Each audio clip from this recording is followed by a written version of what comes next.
faith is tested not when God speaks, but when he pauses.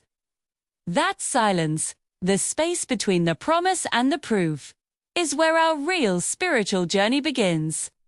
We often focus on the big, dramatic moments of revelation. But what about the moments just before? What happens when the world goes quiet and we're left waiting? This week's Torah portion, Yitro, is famous for the Ten Commandments. But the most profound lessons happen right before the thunder and lightning.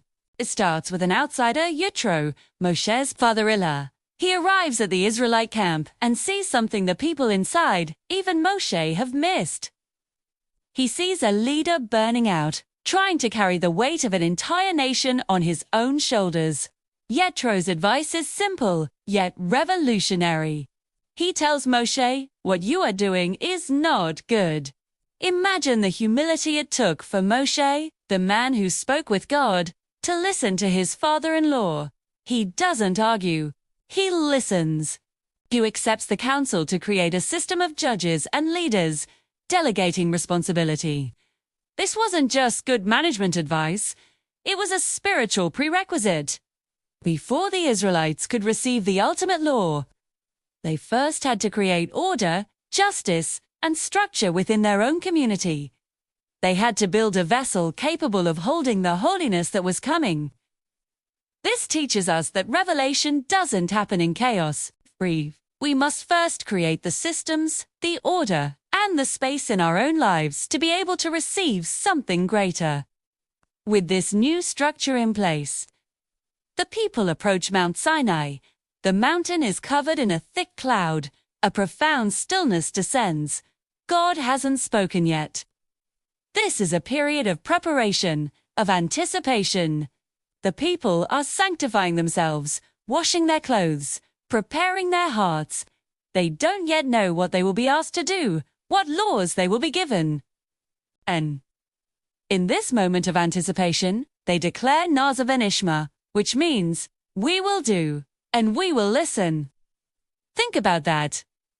They commit to the action before they fully understand the details. This isn't blind obedience. It's an expression of profound trust. It's like saying, we trust the source so much that we are willing to step forward, even into the unknown. It's a commitment born from a relationship, not from a contract. Our rabbis, in a beautiful piece of Midrash, offer a powerful metaphor to describe this moment. They paint a picture of God holding the mountain over the people, like a great canopy. This image isn't meant to be taken literally, as a moment of coercion. It's a poetic way to express the sheer, overwhelming awe of the experience. It's about being so completely enveloped by a sense of divine presence and responsibility that the choice to accept it feels both immense and inevitable. 2. It's a symbol of the weight and beauty of the covenant. And who does God speak to first? The text is explicit. Thus you shall say to the house of Jacob and declare to the children of Israel. Our tradition teaches that the house of Jacob refers to the women. God addresses the women first. Why? Because the continuity of faith, the transmission of values from one generation to the next, has always been entrusted to them. The home, the family, the community. These are the classrooms where faith is truly learned. The women were seen as the foundational pillars of this new nation. But before the voice of God shatters the silence, there is this pause, this moment of pure, expectant stillness. This is perhaps the most overlooked, yet most crucial, moment at Sinai. Everything is ready. The people are prepared. The system is in place. And now, they wait. It's in this quiet anticipation that true readiness is found. This idea of waiting in silence reminds me of a time in my own life, a personal Sinai moment. It wasn't a period of dramatic suffering, but something far more challenging for my faith. A period of profound divine silence. I was praying. I was learning. I was trying to do all the right things, but I felt nothing in return. The connection that once felt so vibrant and clear had gone quiet. It felt like standing at the foot of a mountain shrouded in mist, waiting for a voice that wouldn't come. Day Days turned into weeks, weeks into months. The silence was deafening. It wasn't a test of pain. It was a test of patience. It's easy to have faith when you feel the inspiration, when the answers are clear. But what do you do when there are no answers? When your spiritual life feels like an empty room? This is the real test. Do you walk away, back to the comfort of what you knew before?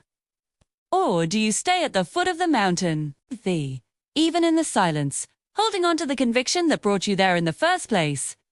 The temptation to leave was immense. To return to a simpler, less demanding faith, or no faith at all. The cost of staying was my certainty. I had to let go of the need for constant feedback, for emotional highs, for clear signs. I had to learn to live with the questions. But what I discovered in that process was that the cost of leaving would have been my identity. Staying wasn't about stubbornness. It was about integrity to the journey I had started. In that quiet, I found a different kind of strength. Not a loud, triumphant faith, but a quiet, resilient one. A faith that could exist in the stillness, that didn't need constant validation. It was a faith rooted in the nasa, in the doing, in the simple, daily acts of commitment, even without the nishma, the hearing. It was an affirmation that my relationship with the divine wasn't transactional. I wasn't there for the reward. Therefore, the relationship itself, even a silent one. Looking back, it's easy to ask, did I win or lose that test? But that's the wrong question. Faith isn't a game with winners and losers. The silence wasn't a punishment, and the eventual return of inspiration wasn't a reward. It was a process of growth. The experience didn't break my faith, it deepened it. It stretched it, made it more flexible, more mature. Here's a beautiful teaching from our sages, Levunchiza Agra, which means, according to the effort, is the reward.